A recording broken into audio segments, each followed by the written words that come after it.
Alright, welcome to the Bleach Rebirth of Souls Get Good Guide. You just cop the game, you want to beat some ass online, but you don't know what you're doing, or you don't know the things that you're looking on the screen. Don't worry, I got you. So first things first, you see those two numbers at the very top of the screen? Kenpachi has 9, while Ichigo has 8. This is called Kanpaku, or stocks, to put it simply. Think of it as like Smash Brothers, but with a little twist. I'll explain that later. To the bottom of it is Reishi, or your health bar. I don't need to explain that because we played all types of games where a health bar is involved. Now to the left of it is the Awakening gauge. In order to fill up this gauge, you either give hits or take hits. The gauge then turns into Spirit Drive or Sublimation depending on the character. Spirit Drive is a character-specific transformation that enhances your character's abilities dramatically. Think of it like a powered-up state, akin to a second awakening or a temporary final form. So, in order to trigger Spirit Drive, your awakening already needs to be activated, and your fighting spirit gauge needs to be filled up. And once you meet those requirements, Spirit Drive is automatically activated. Now, what are the benefits of Spirit Drive? Increased damage, increased speed, alters your moveset, and some characters gain special moves, brand new special moves, or combos in the state. And it can also turn the tide of battle due to sheer offensive pressure and defense buffs. Now, Sublimation. Sublimation is essentially a permanent evolution instead of just a temporary buff. This state transforms your character for the remainder of the battle. It's character specific and based on story or thematic progression. Here's an example. Bankai Ichigo, his awakening is Holification. And if you meet certain requirements, he transforms into Vasto Lorde. Now, in order to trigger Sublimation, your character needs to be awakened and your fighting spirit gauge needs to be filled. The benefits of Sublimation. Your character has a new Kikon move. Kikon is just an ultimate.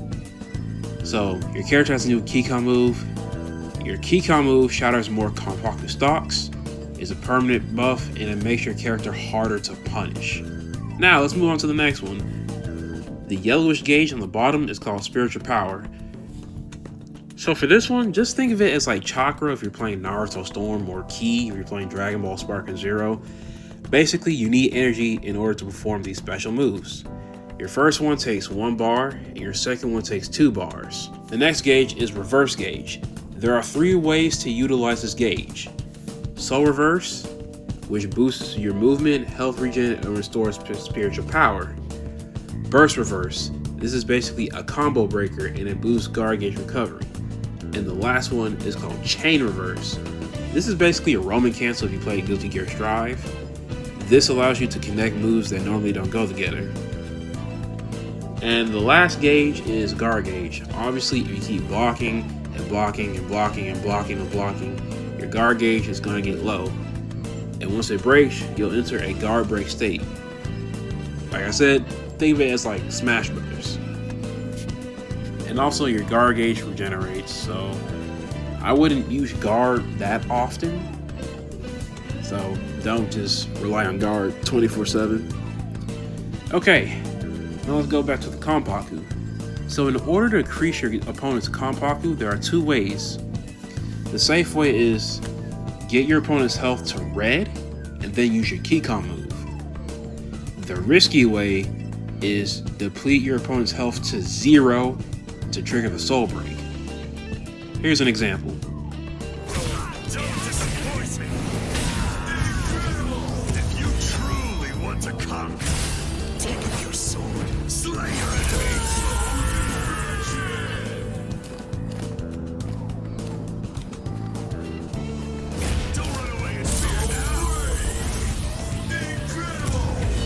You can take the rust off this thing, huh? I can't 1 second. See the difference? Safe way, 2 Kanpaku. Risky way, 3 Kanpaku. The reason why I say it's risky is because no opponent is going to stand there and let you deplete their health to 0. No one. Not you, not me, not anyone. They're not going to stand there and let you do it. That's why it's risky. You're going to have to fight for that soul break. Also, Don't go for your Keycom move while your opponent's health is the color white, because this will happen. Endure. If you truly want to conquer. And that, my friend, is why you don't use Keycon while your opponent's health is in the white. Use that shit when it's in the red. Always remember that. When it's red, that means it's dead. If it's white, it's not alright. Okay? So, red dead, white, it ain't alright. Moving on. Okay, we can actually go to the fighting. So the first thing when it comes to fighting is always move. Do not stay in one spot. Don't do that. Because, dude, who in their right mind is gonna stand there and get hit?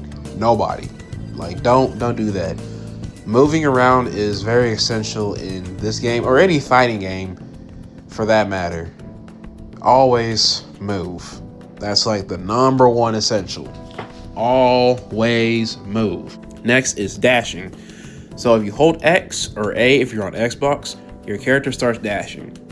I don't recommend doing this because, yeah, you're trying to close the gap, but you could get damaged in the process. So here's a workaround. See how I'm dashing and guarding at the same time? This is really useful because I'm closing in the gap and I'm being on the defense. Using your flash step is another way to get close to your opponent. However, it's going to take 1 bar of your reverse gauge, so be mindful of that. And that's another thing. Don't blow your resources. Trust me, it's going to come back to bite you in the ass. Okay, next up is grabs. There are 2 grabs in the game. There's close range and the long range. Don't run away in fear now. Obviously, the close range is the safer option because it's going to be harder for your opponent to react. If you do the long range grab, you're going to get punished for it. So stick with the close range grab. All right, next up is safe strings. Now, you might be wondering, what do you mean by safe? Allow me to give you the definition. A safe string is a combo or a block string that you can use without being punished by your opponent if they block you. Allow me to show you what I mean. Alright, you see how Ichigo's attacking and he's able to block right afterwards? That is a safe string. Now this may be a nice tactic, but don't use this so often because if you keep doing it over and over again, your opponent will catch on and they will counter. Let me show you an example. See how Ichigo is using that string? Guess what happens? Boom. Kenpachi countered it with a grab. So that's why I'm saying don't rely on that 24/7 because your opponent's going to punish you. Alright, let's talk about counters. There are counters when it comes to fighting, and there are counters when it comes to selecting characters. Let's say I pick Noitora and you pick Bankai Ichigo. This is a bad matchup for Noitora because, yeah, he's a hard hitter and his attacks are armored. But the problem is, Noitora has to get real close to his opponent in order to deal some damage. Bankai Ichigo is really fast and he has a projectile that can zone Noitora out. And on top of that, his Holification Awakening, it makes him extremely faster. So it's going to be a really bad time for Noitora. And on top of that, Bankai Ichigo has another awakening called Vasta Lorde if you meet certain conditions. So Noitora is going to have a really bad day. And that's another thing. When you pick a character, you have to know their strengths and you have to know their weaknesses. Here's an example. My main is Kenpachi. His strengths, he's a hard hitter, he shreds your guard gauge, and his tilt has armor. What are his weaknesses? He's slow, and he's not really a combo character. He only can combo after his awakening. So there you have it. Strengths, weaknesses. That's vital. So you got to do that. Now let's talk more about counters. The flash step.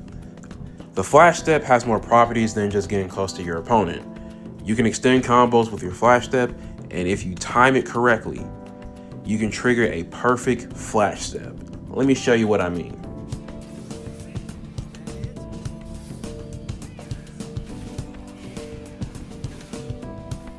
And that is a perfect flash step.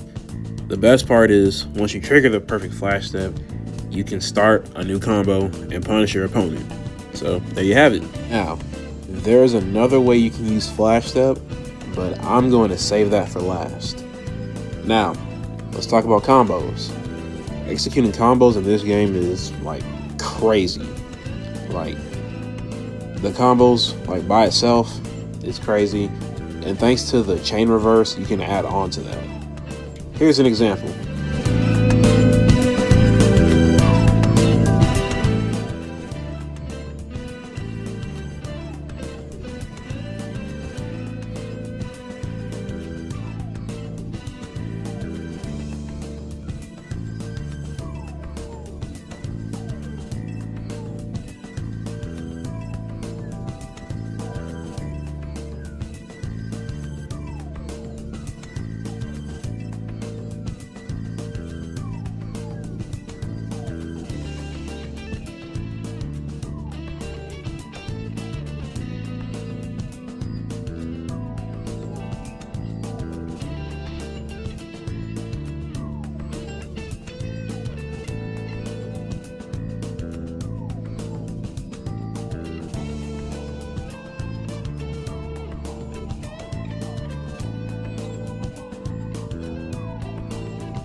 Now, as you can see on your screens, each clip got better and better and better than the last.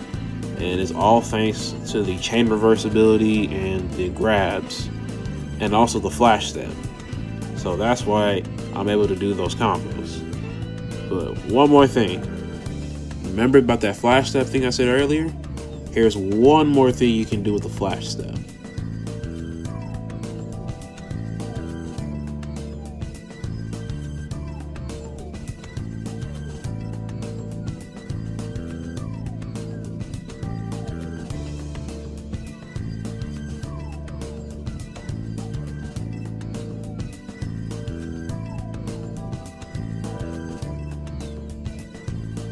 Alright, let me ask you something. Did you notice anything different in that combo clip I provided? If you didn't, that's okay. I'll tell you. So, during that clip, when I used the second Hakugeki launcher, I delayed it, and then I used the flash step. This was the flash step I was referring to from earlier. Because normally, if you end the combo with your Hakugeki and then use your flash step, your character is going to do a combo ender.